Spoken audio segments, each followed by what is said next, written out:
Hello friends, स्वागत है आपका स्मार्ट एजुकेशन चैनल में। फ्रेंड्स, आज का जो हमारा टॉपिक है वह है पर्यावरण के अंतर्गत स्थानीय मौसम। तो इस वीडियो में जो हम जानने वाले हैं वह है स्थानीय मौसम के बारे में, भारत के मौसम के बारे में जानेंगे। साथ में हम जानेंगे इसमें जलचक्र एवं जलवायु परिवर्तन के प्रभाव और जलवायु परिवर्तन में हमारी भूमिका। तो इन तीनों टॉपिकों के बारे में हम जो है इस वीडियो में समझने वाले हैं, जानने वाले हैं। फ्रेंड्स, यदि आप पर्यावरण से संबंधित अन्य वीडियो देखना चाहते हैं तो आपको राइट कॉर्नर में ऊपर की साइड जाना है वीडियो के, और यहाँ पर जो है आपको एक आई बटन दिखेगा। जैसे ही आप उस आई बटन पर क्लिक करेंगे आपके सामने यहाँ पर एक प्लेलिस्ट खुल जाएगी जो कि पर्यावरण से संबंधित है। आप उस पर क्लिक करके पर्यावरण की अन्य वीडियो देख सकते हैं। फ्रेंड्स, यदि आप मेरे चैनल पर नए हैं तो प्लीज़ सब्सक्राइब बटन पर जाकर सब्सक्राइब कर लो, बेल आइकन को दबाना बिल्कुल मत भूलिएगा ताकि जैसे ही मैं नया वीडियो अपलोड करूँ उसका नोटिफिकेशन आपको मिल सके। चलिए देखते हैं स्थानीय मौसम। तो सबसे पहले यहाँ पर समझेंगे कि स्थानीय मौसम होता क्या है, स्थानीय मौसम किस वजह से जो है स्थानीय मौसम पर कौन से जो है भौतिक क्रियाएं जो है प्रभाव डालती हैं। तो यहाँ पर जो है मैं आपको पहले जो परिभाषा लिखी हुई है वो पढ़कर बता देता हूँ, साथ में फिर इस पर जो है हम चर्चा करेंगे, समझने की कोशिश करेंगे। स्थानीय मौसम से तात्पर्य किसी स्थान पर ताप, दाब आदि की तात्कालिक अवस्थाओं से है। किसी भी स्थान पर यदि ताप अधिक है तो जाहिर सी बात है वहाँ पर गर्म मौसम होगा, और यदि ताप कम हो तो मौसम ठंडा होगा। तो ताप एवं दाब की से जो है स्थानीय मौसम को अधिक प्रभावित करते हैं। किसी भी स्थान के पर जो है ताप और दाब जो है वहाँ के मौसम को प्रभावित करते हैं। अब मैं आपको बताता हूँ कि ताप किस प्रकार से प्रभावित करता है और दाब किस प्रकार से प्रभावित करता है।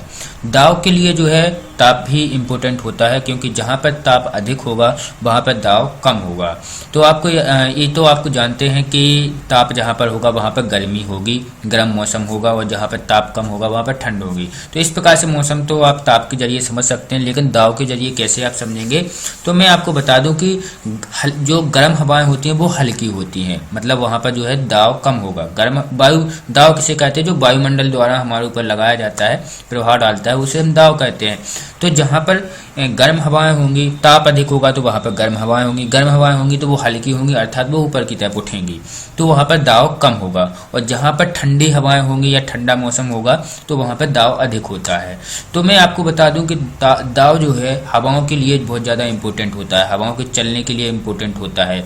यदि कहीं पर आप समझिएगा, यदि कहीं पर जो कि दाब कम है तो उस साइड उधर जो है हवाएं चलेंगी उस साइड को, जैसे कि जहाँ पर दाब अधिक है उस साइड से हवाएं आकर जहाँ पर दाब कम है वहाँ पर बैठेंगी। तो उस पर जो है हवाएं जो है डिपेंड करती हैं दाब पर, और मौसम भी इसी पर डिपेंड करता है। यदि आपने दाव पढ़ा होगा तो आपको पता होगा कि यदि दाव एकाएक गिरता है तो आंधी आती है, तूफान आते हैं, और साथ में जो है वर्षा होती है। और यदि दाव ऊपर की तरफ उठता है आराम से तो मौसम साफ होता है। तो दाव का जो है मौसम पर बहुत ज़्यादा इफेक्ट पड़ता है। यदि आपने दाव नहीं पढ़ा है तो पहले आप, यह एक भौतिक टॉपिक है, साथ में यह भौगोलिक टॉपिक भी है, तो आप दाव को पढ़िएगा तो आपको समझ में आएगा कि दाव जो है मौसम को किस प्रकार से प्रभावित करता है। हालांकि मैंने आपको बता दिया कि यदि दाव जो है कम होता है एकाएक, यदि दाव वहाँ का किसी भी स्थान का गिरता है तो वहाँ पर आंधी तूफान आएगी, और साथ में जो है वहाँ पर वर्षा भी होती है तेज। इसके साथ यदि दाव ऊपर की साइड उठता है, यदि दाव अधिक होता है तो मौसम साफ होता जाता है। इसके बाद जो नेक्स्ट पॉइंट है आपके यहाँ पर मैं वो आपको बता देती हूँ। मौसम शब्द की उत्पत्ति जो है अरबी भाषा मौसम से हुई है। तो आपको याद रखना है कि मौसम जो है शब्द वो अरबी भाषा का एक मौसम शब्द से बना है, परिवर्तित होकर के बना है। इसके बाद नेक्स्ट पॉइंट जो है आपका इसमें भारत का मौसम ऋतु है। आप कह सकते हैं मौसम ऋतु दो प्रकार की हवाओं से प्रभावित होती है, अरब सागर से चलने वाली हवाएं और बंगाल की खाड़ी से चलने वाली हवाएं। तो भारत का जो मौसम है दो प्रकार की इन हवाओं से प्रभावित होता है। आपको ये पता है कि बंगाल की खाड़ी से चलने वाली हवाएं पूर्वी क्षेत्र में वर्षा कराने में सहायक होती हैं, और अरब सागर से चलने वाली जो हवाएं हैं वो पश्चिमी क्षेत्र में वर्षा कराने के लिए सहायक हैं। साथ में जो है हमारे मध्य प्रदेश में भी जो है अरब सागर की से चलने वाली हवाओं से जो है वर्षा होती है। इसी के साथ जो है ठंडे में भी यह हवाएं जो है प्रभावित करती हैं ठंडे क्षेत्र के लिए, क्योंकि जैसे ही ये हवाएं उठती हैं अरब सागर से या बंगाल की खाड़ी से तो ये ऊपर की साइड जाती हैं, आप कह दूँ हिमालय की साइड, और हिमालय की साइड जा कर के जो है वहाँ से टकरा कर हिमालय से वापस आती हैं। तो वहाँ से जो है यहाँ से तो वो गर्म रहती हैं, लेकिन उस साइड से जब आती हैं तो वो ठंडी हो जाती हैं, शीत लहर के रूप में चलती हैं उस साइड से। और यही जो है हवाएं जो है हमारे उत्तरी पूरे भाग को आप कह सकते हैं ठंड से कपा देती हैं। तो यही हवाएं जो है ठंड का मोस्टली आप कह सकते हैं भारत में ठंड के लिए ये दोनों हवाएं जो है इम्पोर्टेंट रखती हैं। इसके बाद जो नेक्स्ट पॉइंट है आपका यहाँ पर वो है मौसम का अर्थ ऋतुओं से भी होता है। तो भारत में आपको बता दूं वैसे कि मौसम पूरे विश्व में जो है 3 प्रकार से परिभाषित किया जाता है, वर्षा से, आप कह सकते हैं ठंड से और गर्मी से। तो 3 प्रकार से यह जो है प्रभावित होता है पूरे विश्व में, लेकिन हमारे यहाँ पे जो है ऋतुओं में इसे परिवर्तित किया गया है। ऋतुओं में भी जाना जाता है शीत ऋतु, ग्रीष्म ऋतु, वर्षा ऋतु और शरद ऋतु। तो इन 4 प्रकार की ऋतुओं में यहाँ पर जाना जाता है हमारे भारत में, लेकिन मोस्टली पूरे वर्ल्ड में यदि बात की जाए तो वर्षा ऋतु के रूप में जाना जाता है, शरद ऋतु मैं बात कर रहा हूँ ऋतु की, आपको जैसे वर्षा के रूप में, गर्मी के रूप में और सर्दी के रूप में। तो 4 महीने में जो है 12 महीनों को बांट दिया जाता है, 4 महीने की सर्दी, 4 महीने की गर्मी, 4 महीने की बरसात। लेकिन हमारे यहाँ पर जो है ऋतुओं के रूप में बांटा गया है मौसम को। तो इसमें जो है 4 ऋतुएं बताई गई हैं जो कि 3-3 महीनों की होती हैं। तो शीत ऋतु, ग्रीष्म ऋतु, वर्षा ऋतु और शरद ऋतु। तो हम इन चारों ऋतुओं के बारे में आगे बात करने वाले हैं। तो पहली जो हमारी ऋतु है वो है शीत ऋतु। तो शीत ऋतु कौन सी होती है मैं बता दूं आपको कि ठंड के समय की जो ऋतु होती है उसे शीत ऋतु कहते हैं। इसमें जो है आपको मैं बता दूं कि जो महीना होता है वो दिसंबर से फरवरी के बीच का महीना जो है आता है शीत ऋतु के अंतर्गत। इसमें जो आगे है मैं आपको पहले इसमें जो परिभाषा लिखी हुई है वो पढ़ देता हूँ, फिर इसमें जो समझने योग्य होगा पॉइंट वो मैं आपको बता दूंगा। शीत ऋतु उत्तर भारत में दिसंबर के मध्य से शुरू होकर फरवरी के महीने तक रहती है। शीत ऋतु में तापमान दक्षिण से ऊपर की तरफ बढ़ने के साथ साथ कम होने लगता है। तो शीत ऋतु मतलब ठंडों के समय पर दक्षिण की साइड जो है समुद्र किनारे साइड हमारे थोड़ी मौसम सही रहता है, वहाँ पर ठंड कम रहती है। लेकिन जैसे ही हम उत्तर की साइड, हिमालय की साइड बढ़ते हैं तो जो है ठंडा मौसम बढ़ता जाता है। इस ऋतु में पूर्वी तट पर औसतन तापमान जो होता है वो होता है हमारा 24 डिग्री से 25 डिग्री सेल्सियस से, जबकि उत्तर के मैदान इलाकों में जो है औसतन तापमान 10 से 15 डिग्री सेल्सियस के बीच होता है। दिन की अपेक्षा आप कह सकते हैं दिन जो है अपेक्षाकृत गर्म रहता है और रातें अपेक्षाकृत ठंडी रहती हैं। मतलब दिन रातों की अपेक्षा में गर्म रहता है और रातें अधिक ठंडी होती हैं।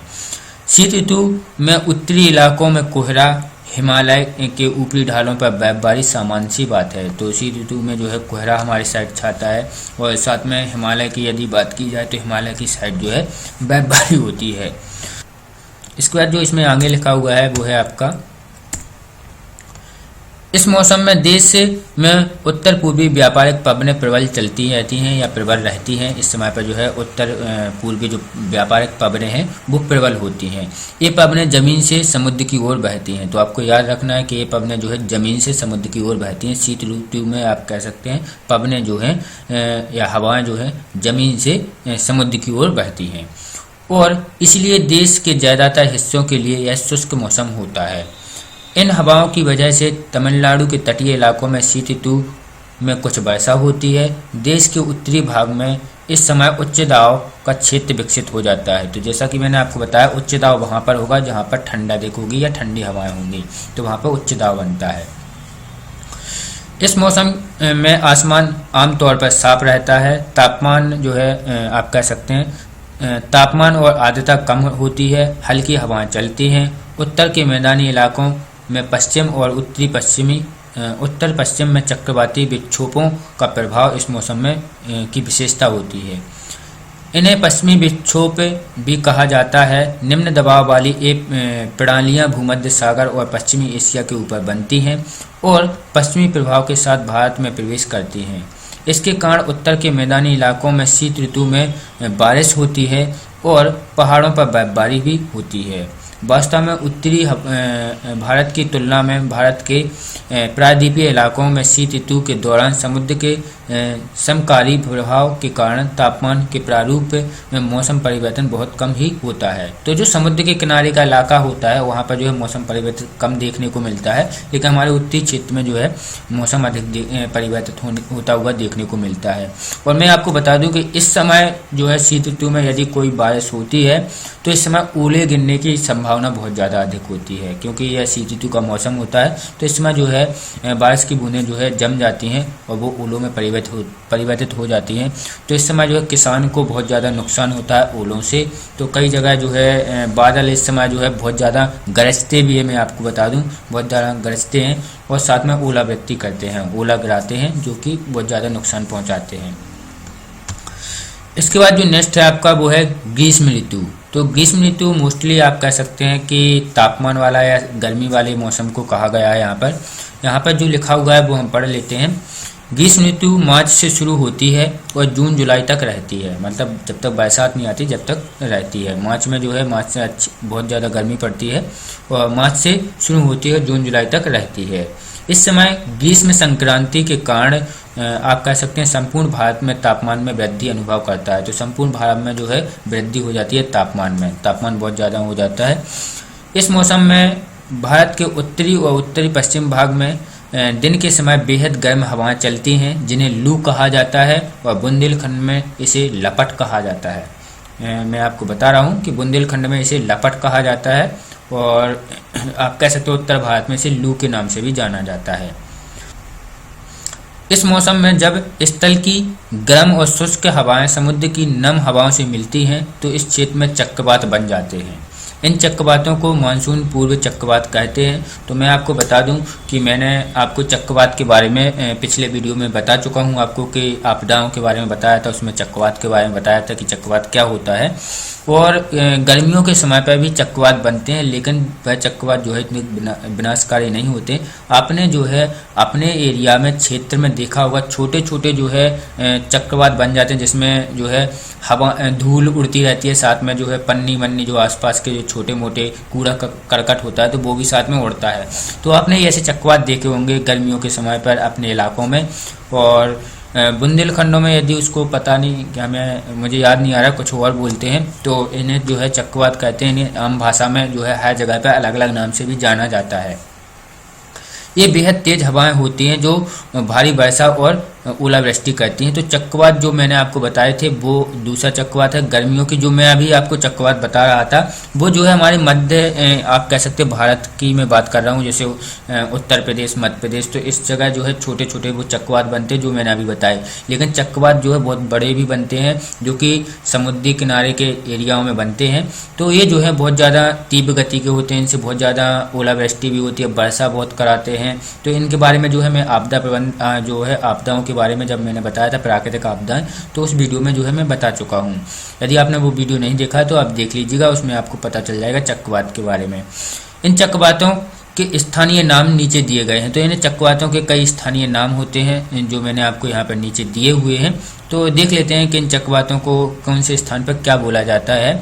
तो यहाँ पे है नॉर्वेस्टर। नॉर्वेस्टर जो कहा जाता है चक्रवात को, वो कहाँ पर कहा जाता है? पूर्वी भारत में कहा जाता है। पश्चिम बंगाल जो है हमारे पूर्वी बंगाल जो आता है, तो जो है हमारा बंगाल, पश्चिम बंगाल जो हमारा राज्य है, तो उधर या आप कह सकते पूर्वी भारत में जो है चक्रवातों को नॉर्वेस्टर कहा जाता है। बिहार, झारखंड, उड़ीसा। और मैं आपको यहाँ पर एक चीज़ और बता दूं कि असम जो है हमारा पूर्वी भारत, असम में इसका स्थानीय नाम जो है बोर्डो चिल्ला है। असम में जो है बोर्डो चिल्ला के नाम से चक्रवात को जाना जाता है। तो आपको याद रखना है, जी नाम पूछ सकता है कि पूर्वी भारत में चक्रवात को किस नाम से जाना जाता है, असम में चक्रवात को किस नाम से जाना जाता है, पश्चिम बंगाल में चक्रवात को किस नाम से जाना जाता है। तो मोस्टली जो है नॉर्वेस्टर जो है इन क्षेत्रों में जो चक्रवात होते हैं उनको कहा जाता है। साथ में इनकी आम बोलचाल में यदि बात की जाए तो उन्हें क्या कहा जाता है? असम में जो है इसे बोर्डो चिल्ला कहा जाता है। आपको मैं बता दूं यहाँ पर जो है पश्चिम बंगाल में इसे जो है काल बैसाखी कहा जाता है। पश्चिम बंगाल की स्थानीय भाषा में आपको बता दूं नॉर्वेस्टर को काल बैसाखी कहा जाता है। तो ये नॉर्वेस्टर जो है पूर्वी भारत के प्रत्येक क्षेत्र में के लिए एक शब्द दिया गया है नॉर्वेस्टर चक्रवात को। और फिर वहाँ के जो प्रत्येक राज्य हैं उनकी आम बोल भाषा में क्या कहते हैं, आम भाषा में क्या कहते हैं। तो असम की जो आम भाषा में उसे कहा जाता है चक्रवात को, वो कहा जाता है बोर्डो चिल्ला। और पश्चिम बंगाल की आम भाषा में कहा जाता है काल बैसाखी। इसके साथ जो है कर्नाटक और केरल की यदि बात करें तो यहाँ पर जो है चक्रवात को चेरी बिलासम कहा जाता है। चेरी बिलासम, कर्नाटक और केरल। इसके बाद जो है दक्षिण भारत की यदि बात की जाए तो दक्षिण भारत में जो है आम्र वर्षा के नाम से भी इस चक्रवातों को जाना जाता है। तो आपको ये याद रखना है, ये जो मैंने आपको चक्रवातों के नाम बताए हैं इनके स्थानीय क्षेत्र के हिसाब से, तो ये आपको याद रखना है, इनसे जो है क्वेश्चन आपका पूछ सकता है। इसके बाद नेक्स्ट है हमारी वर्षा ऋतु। तो मोस्टली आप सब लोग जानते हैं कि वर्षा ऋतु किसे कहते हैं। जिस समय पर जो है वर्षा गिरती है, वर्षा होती है, उस समय को वर्षा ऋतु के नाम से जाना जाता है। इसमें जो हमारा लिखा हुआ है परिभाषा हम पढ़ लेते हैं। इसमें है वर्षा ऋतु में, वर्षा ऋतु मध्य जून से शुरू होकर सितंबर के महीने तक रहती है। अर्थात मध्य जून से शुरू हो जाती है और सितंबर के महीने तक रहती है। और इस मौसम में होने वाली वर्षा का संबंध दक्षिण पश्चिमी मानसून के भारत में प्रवेश करने से है। जो हमारा दक्षिण पश्चिमी मानसून होता है, आप कह सकते हैं अरब सागर की जो हवाएं होती हैं वो जो दक्षिण पश्चिम में आती हैं, तो अरब सागर की हवाएं जो है यह भारत में प्रवेश करती हैं। इस मौसम के दौरान उत्तर के मैदानी इलाकों के ऊपर जो है निम्न दबाव का क्षेत्र निर्मित होता है। तो मैंने आपको बताया था कि जहाँ पर तापमान अधिक होता है वहाँ पर निम्न दबाव बनता है, और जहाँ पर निम्न दबाव बने तो वहाँ पर जो है बाहर से जो है हवाएं आके वहाँ पर बैठती हैं। तो वही यहाँ पर भी वही हो रहा है कि उत्तर के जो भाग होता है वहाँ पर निम्न दबाव बनता है, इसलिए जो है समुद्र की हवाएं जो होती हैं वो निम्न दबाव की तरफ बढ़ती हैं, और यही कारण होता है वर्षा के लिए, वर्षा कराती, यही हवाएं जो है वर्षा कराती हैं। तो इस प्रकार से जो है मौसम में दबाव का भी एक अपना इम्पोर्टेंट रोल रहता है। इसके बाद जो है यहाँ पर जो लिखा हुआ है मैं आपको पढ़ देता हूँ कि इस मौसम के दौरान उत्तर के मैदानी इलाकों के ऊपर जो है निम्न दबाव का क्षेत्र निर्मित होता है या हो जाता है, जो दक्षिणी गोलार्ध की व्यापारिक पवनों को अपनी ओर आकर्षित करता है।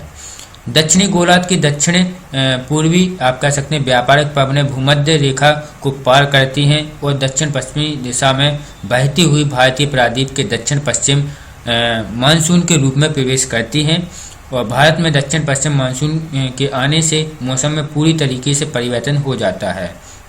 आप कह सकते हैं कि गर्मी जो है गर्मी एक बहुत सारी गर्मी रहती है, जैसे ही यह पवनें प्रवेश करती हैं या मानसून प्रवेश करता है, वर्षा कराता है और गर्मी से हमें राहत मिलती है, तो एकाएक जो है हमें परिवर्तन देखने को मिलता है मौसम में। खासी हिल्स की दक्षिण पर्वतमाला मौसम में दुनिया की सबसे अधिक औसतन वर्षा होती है। जो हमारा पूर्वी क्षेत्र में है मौसम राम, तो यहाँ पर जो है दुनिया में सबसे अधिक वर्षा होती है। गंगा घाटी में वर्षा पूरब से पश्चिम की तरफ कम होती जाती है। भारत के दक्षिण पश्चिम मानसून दो शाखाओं अरब सागर शाखा और बंगाल की खाड़ी शाखा के माध्यम से आगे बढ़ता है। तो जैसा कि मैंने बोला है कि भारत में जो है मानसून दो पवनों से जो है प्रभावित करता है, अरब सागर से चलने वाली हवाएं और बंगाल की खाड़ी से चलने वाली हवाएं। इन्हें दो शाखाओं के नाम दे दिए हैं, अरब सागर शाखा और बंगाल की खाड़ी की शाखा। तो अरब सागर शाखा के बारे में हम देख लेते हैं। अरब सागर में क्या लिखा हुआ है हमारी, भारत के पश्चिम तट, पश्चिमी घाट, महाराष्ट्र, गुजरात, मध्य प्रदेश के कुछ इलाकों में वर्षा का कारण जो है यही हवाएं बनती हैं या यही शाखा बनती है। जब यह राजस्थान से होकर आगे बढ़ती है तो हिमालय से टकराती है और जम्मू और कश्मीर एवं हिमालय प्रदेश में पर्वतीय भागों पर वर्षा का कारण बनती है या वर्षा कराती है। हालांकि यह मानसून राजस्थान से होकर गुजरता है लेकिन वहां पर वर्षा नहीं कराता। तो यह मानसून जो है यह हवाएं जो है राजस्थान से होकर गुजरती हैं लेकिन वहां पर जो है वर्षा नहीं कराती हैं। इसके बाद जो है इसमें आगे है हमारा बंगाल की खाड़ी की शाखा। तो इसमें जो लिखा है वो हम आपको पढ़कर बता देते हैं।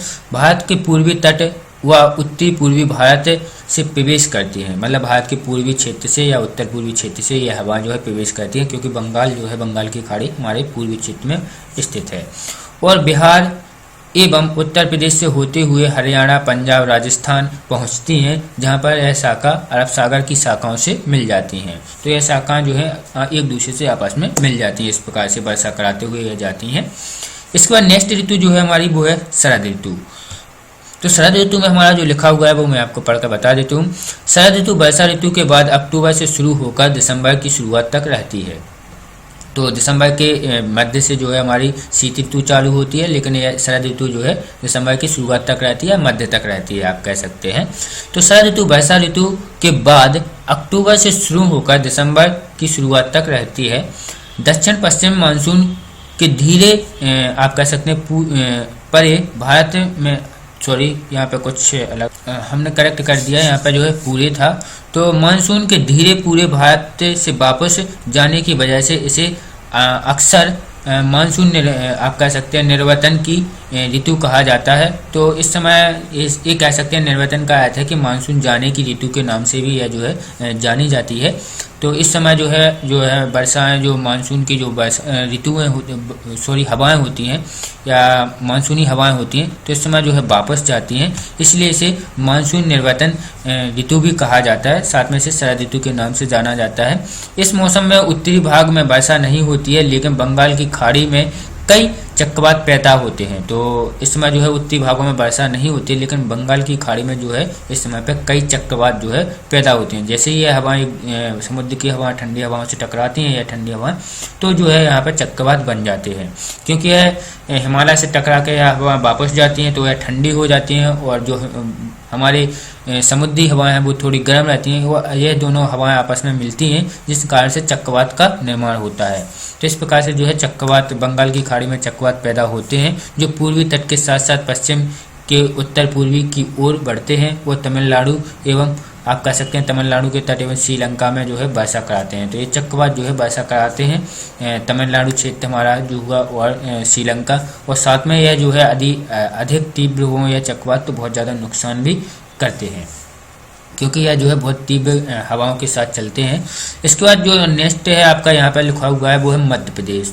तो मध्य प्रदेश की जलवायु के बारे में हम जानने वाले हैं, क्योंकि यह जो है टीईटी से संबंधित मैंने वीडियो बनाया था और मध्य प्रदेश की टीईटी के लिए बनाया हुआ है। तो इसलिए जो है इसमें मध्य प्रदेश के बारे में भी जानना बहुत ज़्यादा इम्पोर्टेंट है, क्योंकि मध्य प्रदेश में क्या होता है मौसम परिवर्तन। तो मौसम परिवर्तन को मध्य प्रदेश के हिसाब से भी समझना जरूरी है, क्योंकि स्थानीय की बात कर रहे हैं। तो यहाँ पर हम देख लेंगे मध्य प्रदेश की जलवायु मानसून पर निर्भर करती है। तो मध्य प्रदेश की यदि जलवायु पूछता है कि कैसी जलवायु है, तो मध्य प्रदेश की जो जलवायु है वो मानसूनी जलवायु है। ग्रीष्म ऋतु गर्म व शुष्क होती है, मतलब आप कह सकते हैं गर्मी का मौसम जो है या ग्रीष्म ऋतु जो है बहुत ज़्यादा गर्म व शुष्क होती है, और गर्म हवाएं चलती हैं जिसे लू कहते हैं। और यदि बुंदेलखंड की बात की जाए तो यहाँ पर जो है इसे लपट के नाम से भी जाना जाता है। राज्य का औसत तापमान 29 डिग्री सेल्सियस रहता है। कुछ भागों का तापमान जो है 48 डिग्री सेल्सियस तक पहुंच जाता है। तो यह गर्मियों की बात कर रहे हैं कि गर्मियों में जो है औसत तापमान राज्य में कुछ जगहों पर 29 रहता है, और जैसे कि पचमढ़ी जैसे क्षेत्र हुए, और मध्य प्रदेश की बात कर रहा हूँ। और कुछ जो क्षेत्र हैं जैसे हमारा बुंदेलखंड क्षेत्र यदि बात की जाए तो यहाँ पर जो है तापमान बहुत ज़्यादा होता है। भिंड, मुरैना और ग्वालियर जैसे आप कह सकते हैं, टीकमगढ़, छतरपुर, तो इन जो है इन इलाकों में जो है बहुत ज़्यादा गर्मी होती है। तो यहाँ पर औसत तापमान जो है 48 डिग्री सेल्सियस तक पहुँच जाता है। सर्दियाँ खुशनुमा और शुष्क होती हैं। जुलाई से अक्टूबर में वर्षा होती है। तो हमारे यहाँ पर जो है जुलाई से अक्टूबर के बीच में वर्षा होती है, और सर्दियों को खुशनुमा और शुष्क कहा जाता है। लेकिन मैं यदि आपको मध्य प्रदेश के उत्तरी भागों की बात करूँ, उत्तरी जिलों की बात करूँ, तो यहाँ पर जो है बहुत ज़्यादा ठंड भी बहुत पड़ती है। यहाँ पर जो है 8 या 4 डिग्री तक टेम्परेचर आ जाता है। तो यहाँ पर जो है बहुत ज़्यादा ठंड भी पड़ती है, ठंडी मौसम हो जाता है, और कोहरा भी बहुत होता है ठंडियों के समय पे। आपको सर्दियों के यदि मौसम की बात की जाए तो इस समय बहुत ज़्यादा कोहरा भी होता है। बरसात जो है मैं आपको बता चुका हूँ कि जुलाई से अक्टूबर के बीच में मध्य प्रदेश में वर्षा होती है, जिसका संबंध राज्य के पश्चिम उत्तर भाग से आने वाले उष्ण कटिबंधीय विक्षोभों से है। औसतन बारिश जो है यहाँ पर होती है 1117 मिलीमीटर के आसपास जो है औसतन वर्षा होती है। और सबसे कम वर्षा वाले जो क्षेत्र हैं वो हमारे उत्तरी क्षेत्र हैं, हमारे मध्य प्रदेश के जो उत्तरी क्षेत्र हैं, इन क्षेत्रों में सबसे कम वर्षा होती है, जो कि हमारे जैसे कि हम बात कर सकते हैं भिंड, मुरैना हमारे हुए, और दतिया हुआ, और जैसे कि टीकमगढ़, छतरपुर। तो इन जो है क्षेत्रों में जो है वर्षा बहुत कम देखने को मिलती है, बहुत कम होती है। इसके साथ फ्रेंड्स जो है नेक्स्ट हमारा टॉपिक है वह है जल चक्र। तो जल चक्र के बारे में मैं एक वीडियो अलग से बना चुका हूं, क्योंकि जल चक्र के बारे में अलग से जो है पूछ लेते हैं। तो जल चक्र के बारे में यहीं से जो है मैंने आपको वो वीडियो बनाकर दी हुई है। यदि आप स्वयं पढ़ना चाहते हैं तो इसको स्वयं पढ़ सकते हैं, वरना यदि आप वीडियो देखना चाहते हैं इसकी, तो आपको जो है इस वीडियो आपको डिस्क्रिप्शन में इसकी लिंक मैं दे दूँगा जल चक्र के बारे में। तो आप वहाँ पर जा कर के जल चक्र के वीडियो देख करके जल चक्र को समझ सकते हैं। सिंपल सी भाषा में फिर भी मैं आपको जल चक्र बता देता हूँ कि जल चक्र का अर्थ होता है जल का ठोस, जैसे कि जल जो है 3 रूपों में पाया जाता है, ठोस, द्रव्य और गैस, यह आप लोग जानते हैं।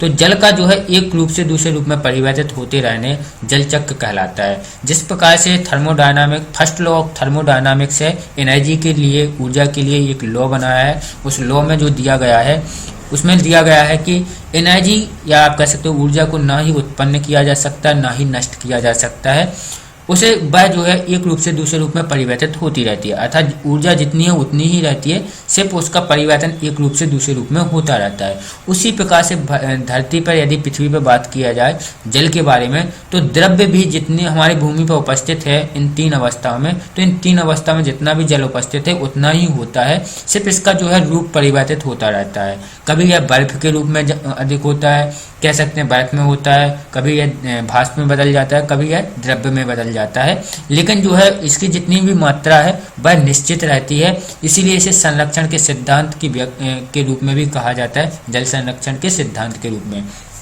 तो मैं आपको बता दूं, जल में ना ही वृद्धि होती है ना ही कमी होती है, सिर्फ इसके रूप बदलते रहते हैं और साथ में स्थान बदलते रहते हैं। जैसे कि जल का बाष्पीकरण हुआ, जल बाष्प के रूप में बदला, वह उड़ करके कहीं और चला गया, तो स्थान परिवर्तित भी होता रहता है।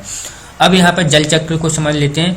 तो वही जो जल चक्र रूप परिवर्तन का, वही यहाँ पर जो है आपको पिक्चर में दिख रहा होगा, मैं आपको बता देता हूँ। यहाँ पर क्या होता है कि समुद्र जो होता है बहुत ज़्यादा है हमारे यहाँ पर, जो 70 से 71% क्षेत्र में, पृथ्वी के क्षेत्र में जो है जल उपस्थित होता है। तो बहुत बड़े बड़े महासागर हैं। इनसे क्या होता है, जब सूरज की गर्मी रोशनी इस पर पड़ती है, किरणें पड़ती हैं, तो यह जल बाष्पीकृत होता है और बाष्प के रूप में ऊपर की तरफ उठता है और ऊपर उठ करके ये जो है आपस में मिलकर के बादल का निर्माण करता है। यह बादल जो है ठंडे होते हैं जैसे ही, तो ठंडे होकर के यह जो है वर्षा कराते हैं, या फिर आप कह सकते हैं यह जो वाष्प जो है ऊपर की तरफ जाके द्रव्यमान हुआ या द्रव के रूप में परिवर्तित हुआ, यह जो है वर्षा के रूप में गिरता है या फिर बर्फ के रूप में गिरता है। कई इलाकों में जहाँ ठंडी क्षेत्र बहुत ज़्यादा अधिक होते हैं तो वहाँ पर यह जो है जम करके बर्फ के रूप में भी गिरता है। इस प्रकार से यह जो है बर्फ के रूप में गिर करके जमीन पर पहुंचता, बर्फ के रूप में जमीन पर पहुंचता है और द्रव के रूप में जमीन पर पहुंचता है। बर्फ जो है पिघल करके नदियों का निर्माण करती हैं और यह नदियां सीधे जाके समुद्र में मिलती हैं, तो वापस से वह जल जो है समुद्र में पहुंच गया। अब वर्षा के जल की बात करते हैं, तो वर्षा का जल जो है गिर करके तालाबों में पहुंचता है, नदियों में पहुंचता है, साथ में भूमिगत जल में भी पहुंच जाता है। तो इस प्रकार से जो है जल चक्र चलता रहता है और यह जल जो है वापस से समुद्र में पहुंच जाता है, जैसा कि आपको यहाँ पर दिख रहा होगा। तो यह जो है वापस से समुद्र तक पहुंच जाता है या फिर से बाष्पीकृत होकर के आसमान में चला जाता है। तो इस प्रकार से जो है जल चक्र चलता रहता है। अब मैं यहाँ पर एक चीज़ और आपको बताने वाला हूँ, जैसे कि वृक्षों की कटाई जो है बरसात को कम करती है, वृक्ष किस प्रकार से वर्षा को प्रभावित करते हैं। तो मैंने वृक्षों के बारे में जब आपको बताया था, पेड़ पौधों के बारे में आपको बताया था, तो मैंने आपको बताया था कि पेड़ पौधों के पत्तों में जो है रंध्र पाए जाते हैं, जिसे पर्णरंध्र कहते हैं या छिद्र होते हैं। उन छिद्रों का उपयोग जो है वो आप कह सकते हैं वायु लेने के रूप में करता है, कार्बन डाइऑक्साइड को ग्रहण करने के रूप में करता है, और भी कई क्षेत्रों में निकालने के, ऑक्सीजन को निकालने के रूप में भी उन छिद्रों का उपयोग करता है। साथ में मैं आपको बता दूं कि ये वर्षा के लिए किस प्रकार से सहायक होते थे, कि यह जो है जमीन से जल अवशोषित करते थे और फिर क्या करते थे कि जो उसने अपनी आवश्यकताओं की पूर्ति करता था वो जल के जरिए खनिज पदार्थों को ले लेता। इसके बाद जो है अतिरिक्त जो जल होता था उसे बाष्पीकृत कर देता था उस रंध्रों के जरिए। बाष्पीकृत जो कि यहाँ पर सूरज की किरणों से हो रहा है, बाष्पीकृत होता है वो जल। तो वो पेड़ पौधे भी जो है अतिरिक्त जल को बाष्पीकृत करते थे। अब जितने अधिक आप सोचिए कि बहुत ज़्यादा पेड़ पौधे होंगे, सब पेड़ पौधे बाष्पीकृत करने दीजिए तो कितना अधिक बाष्पीकरण होगा, और फिर वो जाके सीधे बादल का रूप निर्माण करेंगे, और साथ में जो है समुद्र से आने वाली हवाएं भी जो है उससे आपस में टकराएंगी, ठंडे होंगी और वर्षा कराएंगी। तो इस प्रकार से जो है वृक्ष जो है वर्षा कराने में सहायक थे। अब वृक्षों की कमी के कारण वर्षा भी बहुत कम होने लगी है। इसके बाद जो है नेक्स्ट हमारा है वो है जलवायु परिवर्तन के प्रभाव और जलवायु परिवर्तन में हमारी भूमिका। तो इस पर भी जो है मैंने अलग से वीडियो बना दी थी, लेकिन इस वीडियो में भी मैं आपको एक बार जल्दी पढ़ करके इसके बारे में बता देता हूँ। इसमें जो हमारा लिखा हुआ है कि आजकल हम लोगों द्वारा जो मोटर वाहन, एसी आदि का इस्तेमाल किया जाता है, या आप कह सकते हैं भौतिक जरूरतों के लिए जो हम सामान का इस्तेमाल करते हैं, तो उनके द्वारा या वाहनों का इस्तेमाल, फ्रिज का इस्तेमाल, एसी का इस्तेमाल, तो इनसे जो है कई प्रकार की गैसें उत्पन्न होती हैं जो कि नुकसान पहुंचाती हैं। तो उसके बारे में इसमें बोला गया है कि इस्तेमाल किया जा रहा है। उनसे निकलने वाली हानिकारक गैसों से हमारे पर्यावरण को प्रदूषित कर दिया है और इसके परिणाम स्वरूप जलवायु परिवर्तन होने लगे हैं। ज्ञात रहे कि पिछली शताब्दी में पृथ्वी का तापमान 0.5 डिग्री सेल्सियस की वृद्धि हुई थी। पिछली शताब्दी में जलवायु परिवर्तन में होने से पृथ्वी का तापमान निरंतर बढ़ रहा है, जिससे ग्लेशियर पिघल रहे हैं और इस प्रकार समुद्र के जल की मात्रा बढ़ने से कई द्वीप जो हैं जलमग्न होने की कगार पर हैं। तो जलमग्न होने की कगार पर आ गए हैं, ग्लेशियर पिघल रहे हैं, बड़े बड़े जो ग्लेशियर हैं वो तापमान में वृद्धि के कारण पिघल रहे हैं, जिससे जल स्तर बढ़ रहा है और कई जो द्वीप हैं वो जो है डूबने की कगार पर आ गए हैं। निरंतर कार्बन डाइऑक्साइड जैसी गैसों और आप कह सकते हैं क्लोरोफ्लोरोकार्बन या CFC गैस की निरंतर वृद्धि के कारण जो है उत्सर्जन के कारण ओजोन परत का क्षरण हो रहा है। आपको पता है कि अंटार्कटिका जो है महाद्वीप के ऊपर जो है छिद्र हो गया था ओजोन परत में, हालांकि अब वह जो है बंद हो गया है, तो छिद्र हो गया था। जो ओजोन परत जो है मैंने आपको बताया था कि हमारे समताप मंडल में स्थित है और यह जो है सूरज से आने वाली पराबैंगनी किरणें या आप कह सकते हैं अल्ट्रावायलेट किरणों से हमारी रक्षा करती है, उनको पृथ्वी तक नहीं पहुंचने देती, जिससे हानिकारक पराबैंगनी किरणें सीधे पृथ्वी पर आ रही हैं। लेकिन हालांकि आ सकती थी, लेकिन अब वो जो है बंद हो गया है। लेकिन यदि वो आ जाती हैं तो जीवों में त्वचा कैंसर जैसी बीमारियां होने लगेंगी। तापमान अधिक होने के कारण जल राशियाँ सूखने लगी हैं, आप कह सकते हैं अकाल पड़ रहा है, सूखा पड़ रहा है। यही नहीं, जंगलों में तापमान के कारण जो है दावानल की स्थिति आ जाती है। दावानल का आप कह सकते हैं दावानल का अर्थ है फॉरेस्ट फायर या आप कह सकते हैं जंगलों में आग लगना। जैसा कि अभी हमारे ऑस्ट्रेलिया के जंगलों में जो है आग लग गई थी। तो आग लगने का कारण जरूरी नहीं कि मानव द्वारा ही आग लगाई जाती है।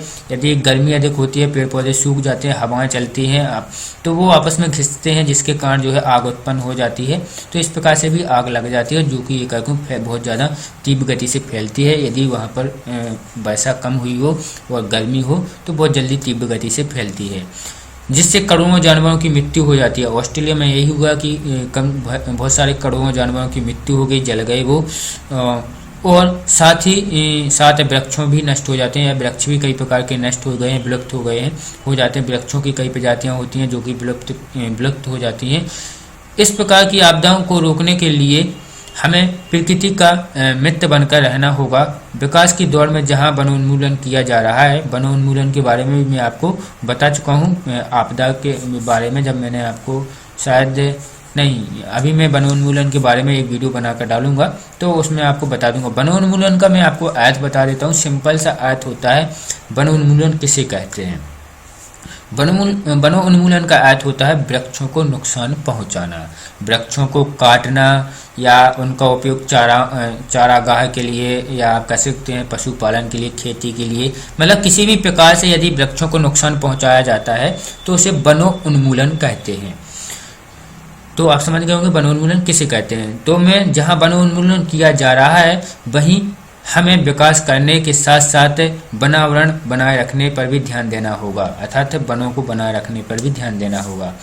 हमें जल संसाधनों का आप कह सकते हैं विविधतापूर्ण दोहन करना चाहिए, मतलब संभल का जो है दोहन करना चाहिए ताकि यह जो है आने वाली पीढ़ी इससे वंचित ना हो सके, तो आने वाली पीढ़ियां इससे वंचित ना हो जाएं। तो इस प्रकार से जो है जलवायु परिवर्तन में हमारी भूमिका है और जलवायु परिवर्तन में हमने जैसे कि प्रभाव क्या पड़ते हैं तो वो भी इसमें जो है मैंने आपको बता दिए हैं कि जलवायु परिवर्तन से किस प्रकार के प्रभाव पड़ते हैं। साथ में और भी बता देता हूँ जलवायु परिवर्तन के कई प्रभाव, जैसे कि अधिक वर्षा होना भी जलवायु परिवर्तन का प्रभाव है, बिल्कुल वर्षा ना होना, आप कह सकते हैं सूखा या सूखा की स्थिति हो जाना, अकाल पड़ जाना, तो ये भी जलवायु परिवर्तन का अर्थ है, एक प्रभाव है। आपने देखा होगा कि भारत में अब जलवायु परिवर्तन एक आमतौर पर आपको देखने को मिलता होगा कि गर्मियां जो है 4 महीने की जगह अब जो है आपको 6 महीने की देखने को मिलती है। 5 से 6 महीने की जो है अब गर्मियां होने लगी हैं। आप चाहें तो गर्मियों का मौसम जैसे शुरू अभी होने वाला है, आप गिन के देख लीजिएगा 4 से अधिक महीनों तक गर्मी चलती है। आप जुलाई जुलाई महीने में हालांकि वर्षा शुरू होनी चाहिए, लेकिन पूरी जुलाई महीने तक वर्षा नहीं होती है। जबकि जो है बरसात का समय मध्य प्रदेश में यदि बात की जाए तो जुलाई से शुरू होकर के जुलाई, अगस्त, सितंबर, अक्टूबर तक होता है, लेकिन जुलाई महीने में वर्षा नहीं होती। इस साल जो है वर्षा ठीक हुई है, लेकिन आपने देखा होगा कि वर्षा बहुत कम होती है। साथ में बाढ़ अधिक हो जाना, बर्फबारी अधिक होना, ओलावृष्टि होना, तो ये जो है जलवायु परिवर्तन के कारण है। फ्रेंड्स, इसके साथ जो है हमारी वीडियो समाप्त होती है। यदि हमारी वीडियो आपको पसंद आई हो तो प्लीज़ लाइक एवं शेयर कीजिएगा, अपने दोस्तों को शेयर कीजिएगा, कमेंट्स कीजिएगा। और यदि आप पर्यावरण से अन्य वीडियो देखना चाहते हैं पर्यावरण की, तो जैसा कि मैंने बोला, आपको राइट कोने ऊपर की साइड जाइएगा तो जैसे आप वीडियो पर क्लिक करेंगे उसको वहाँ पर आपको आई बटन शो हो जाएगा। आई बटन पर क्लिक करके आप पर्यावरण की अन्य वीडियो को भी देख सकते हैं। और यदि फ्रेंड्स मेरे चैनल पे आप नए हैं तो प्लीज़ सब्सक्राइब बटन पर जाकर सब्सक्राइब कर ले, बेल आइकन को बिल्कुल दबाना भी मत भूलिएगा, ताकि जैसे ही मैं नया वीडियो अपलोड करूं उसका नोटिफिकेशन आपको मिल सके और आप उस वीडियो को देख सकें। Thanks for watching my video friends.